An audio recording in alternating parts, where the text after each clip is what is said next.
It stopped recording. Ah. It's not recording? Yeah, it just closed out of QuickTime. And the Zoom.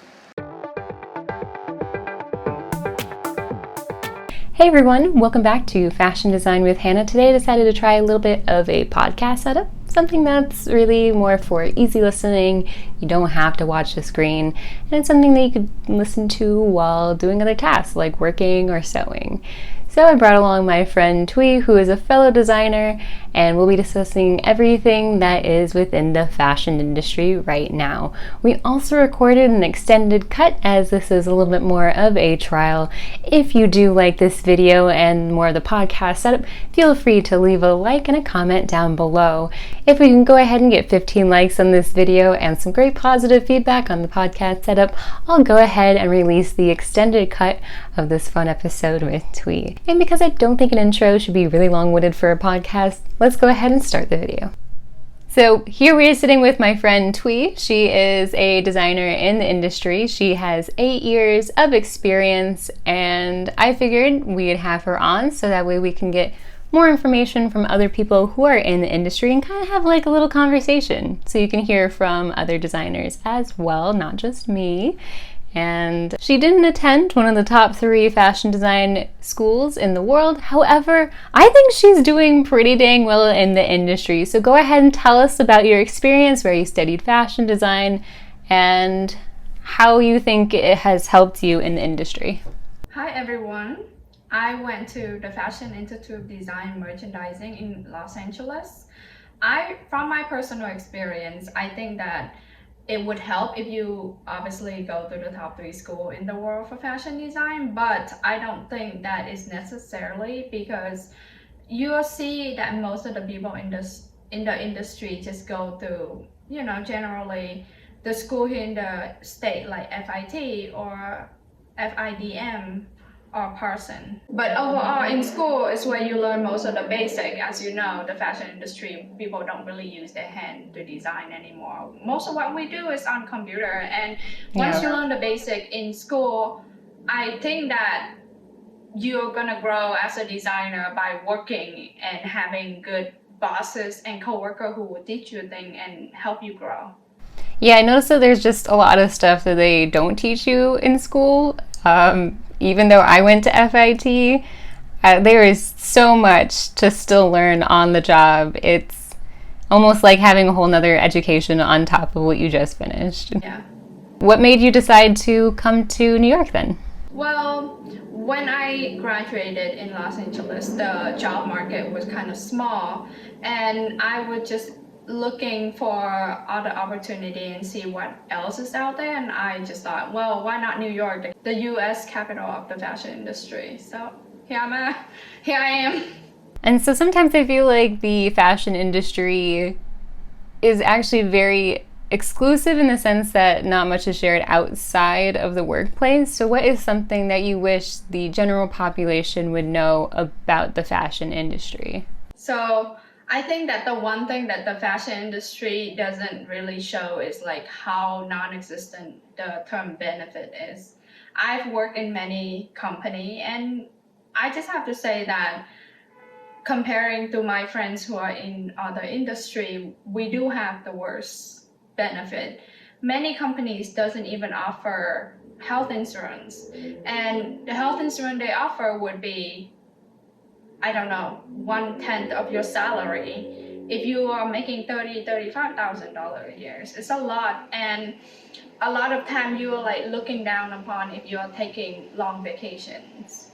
And I have not seen a company that offer 100% maternity leave, which for an industry that is mostly woman oriented, it is unfortunate.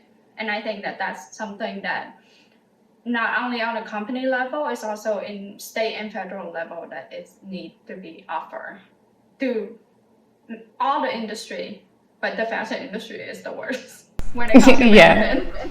Yeah, I mean, New York now has the paid family leave, so you can have maternity leave as well. I think it's up to 3 months for the first year of the child's life. But yeah, that definitely is something that should be considered for the fashion industry, because most of the time whoever is out on maternity leave, they don't have any temporary assistant to fill their place, so it really can put a lot of stress on a design team. And I think also another thing is that, when you go to school, you have all of these amazing ideas about like how the fashion industry is going to be and how creative you are going to get to be. But the reality is that once you start a job, especially in the mass market, there's no such thing as design.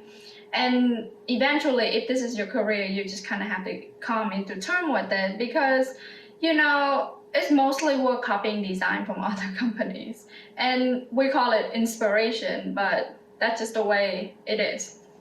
Yeah, it's definitely a lot more consumer driven than I feel like most people would realize.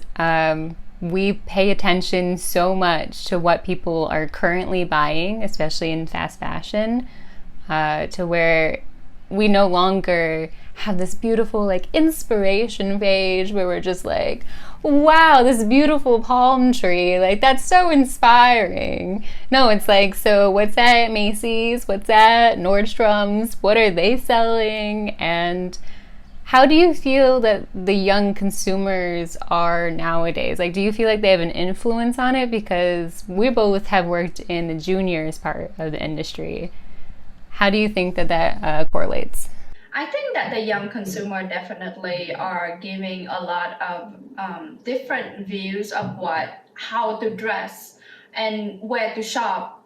And I think that they are somewhat the leading inspiration of the fashion industry, where you see a lot of young consumer who encourage things like shopping at Goodwill, or recreating something, or buying something that is different and just making it your own. And I think that a lot of it does encourage like some sort of difference in the fashion industry, not just the general mass market where you get a hoodie with tie-dye, pink tie-dye, black tie-dye, blue tie-dye. You see those kind of things a lot in the shops, but the individuality part does come from that inspiration from the young people. Mm-hmm. I guess we call it street fashion, right?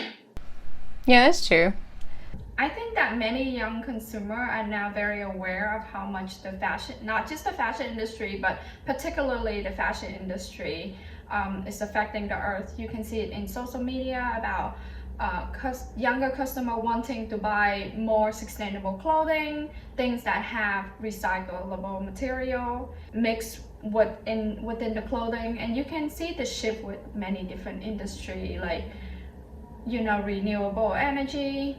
You see a lot more paper straw nowadays, and then you see a lot of recyclable materials. Mm-hmm. Yeah, even Giorgio Armani was mentioning in an interview that he did with Vogue is that he's reducing his collections by 1/3 because, according to him, about 60% of the industry actually then is discarded at the end of the season, or unsold, goes either to black market, to the discounted market, and or some high-end places. I don't know about Armani's practices, will actually burn it, which obviously is not very eco-friendly whatsoever. So it's still pretty wasteful. It is pretty common knowledge within the fashion industry that many very high-end designers, they do burn their clothing because, the illusion of the high-end market is that it's exclusive, that not everyone can afford to buy these kind of clothing.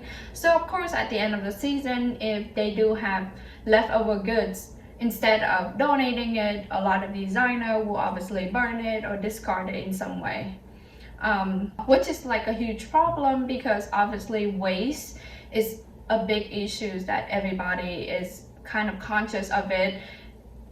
Think about like 10-15 years ago, recycle it wasn't as big as it was now. Like, people are just more conscious of it now.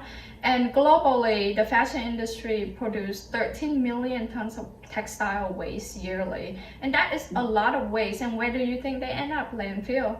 And we also are responsible for like 1/5 of the freshwater pollution in the world. To produce one pair of jeans take tons and tons of water, and after they wash those jeans, where do you think the water go? It going back into the water source. And unfortunately, with these poorer countries that are producing en masse fashion clothing, these water sources are like live source of many farmers, many people who live by the water. People use this water for like everyday things. And there have been many documentary about how the pollution in the fresh water is also creating a lot of health issues for these people who live nearby, with cancer, with skin diseases. And it's just really unfortunate. And as an industry, I do believe that they need to step up and invest in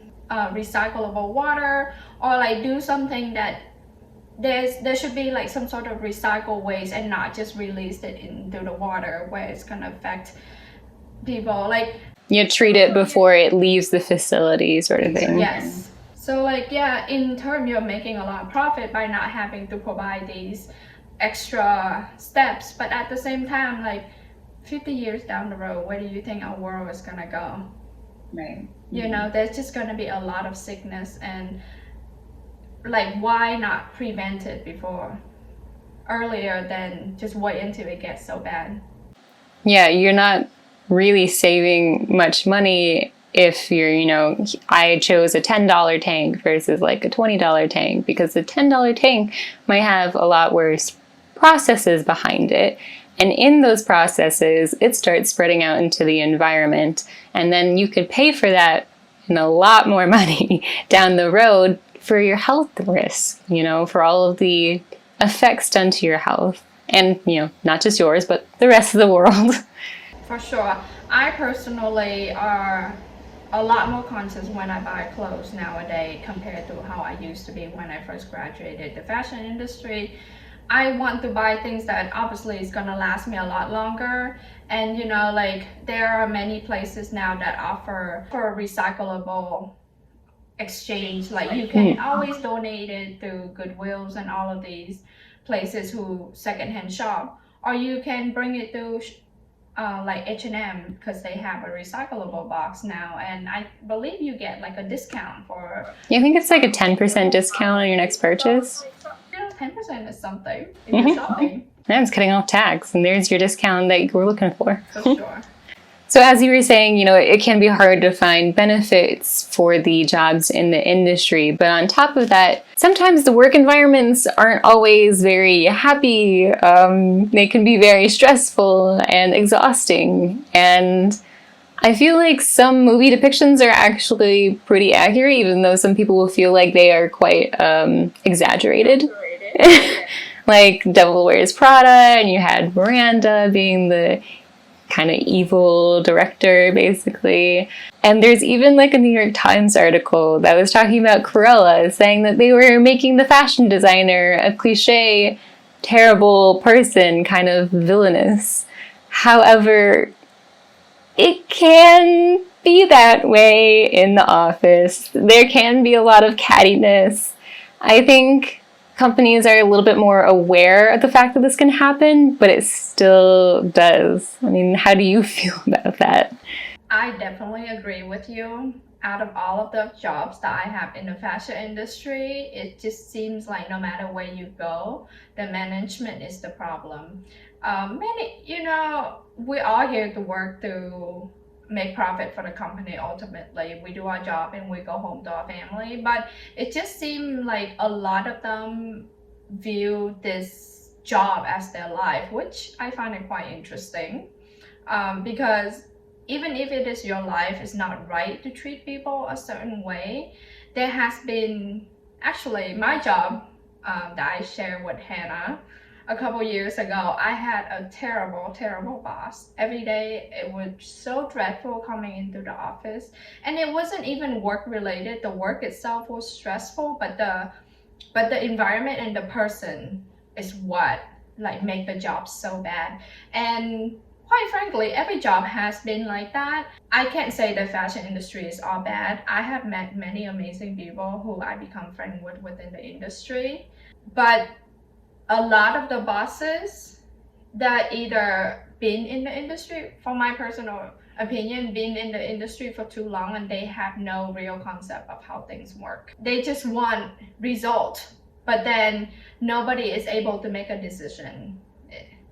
And I do believe that a huge problem in the fashion industry, particularly in New York, is nepotism, where a lot of owners and bosses are not, quite frankly, qualified to run the business. They don't know how to make a garment, like what the steps are. A lot of them are just like their family had, their father opened the fashion industry when it was just sending a garment to China to get them make, and not really like, oh, you have to do the tech part, you have to do the fitting part. And now there's just so many more components in just completing an order. But these bosses don't understand that, and also they don't go to school for business, and it just seemed to me a lot of them don't know how to treat employees. They just don't have the concept of how to treat a real person that make that person feel like, wow, this company is so great and I feel like they care about me and I want to stay here. But the fashion industry is like a revolving door, and I would say more than half of my co-worker and friend have left the industry because of it. Also, I do think that most movie, especially in Cruella, it does portray a real side of the fashion industry. I feel like every industry is competitive in general, but particularly the fashion industry is quite small here. And if you have a reputation, people will poach you. And if you're good at your job, you will be able to get any job anywhere. And like everybody in the industry talk, all of my design directors who I work with and currently work with know each other, and they talk. They do, and they're all very connected. They're a lot more connected than you probably want them to be, especially if you're trying to leave a company. So it's always like, be sweet with milk and honey to everyone that you meet if you can, because people talk. Again, like I said, it is a catty industry. As we were saying, as they depicted in Cruella, Devil Wears Prada, and even 13 Going on 30, because, hey, that's a magazine company in there. It can be so cutthroat and exhaustive that, people want to leave. And so I was wondering if, with all of your experience that you've had, if you had the opportunity to restart your career life, would you choose fashion design over again? This is a trick question. First and foremost, it's complicated because genuinely I like what I do, but at the same time, I don't see longevity in this industry. As I was saying before, more than half of the people I know have left the industry for many reasons. And many of them have described the fashion industry as toxic, which it could be true in many places. I think if I could do it all over again, I would do fashion as a backup. Definitely choose another thing to do beside fashion. Do you think it'd still be like in the creative fields or something a little bit more stable, like business? Well, I would say business is not a bad idea, but maybe I'll stay within if I could do it all over again, maybe I'll stay within the creative industry and go into beauty or something more sustainable and just not mass fashion. But the reality for you youngsters out there learning, wanting to be in the fashion industry is that most likely you will end up in the mass market part of the fashion industry because that's just the reality of life. Unless you have connections, unless your family can afford to send you to Italy to study under some amazing... Or Paris, or yes, maybe London. Yes, then maybe you will finally dip your toe in that high-end part of the fashion industry, but 90% of the fashion industry is mass market. And if you are imagining a glamorous life like the movie predicted, it is not like that. It's just a job like any other job. Well, thank you so much, Thuy, for sitting with us and discussing the fashion industry. I really appreciate your time. You're welcome. I'm happy to be here. Yeah. Good luck to all of you new people who want to enter the fashion industry. Maybe you will love it. It's one or the other, so. Yeah, it truly is. It is one of those industries. You love it or you hate it. So if you would like to see some of her work that is not fashion design, she does also do some amazing cooking on her YouTube channel, Drunk Cooking with Thuy. And if you would like to see an extended cut of more insider information with my lovely designer friend, we can do an extended cut release. If you would like us to do that, feel free to leave a comment down below, and we'll be seeing you in the next video. Bye!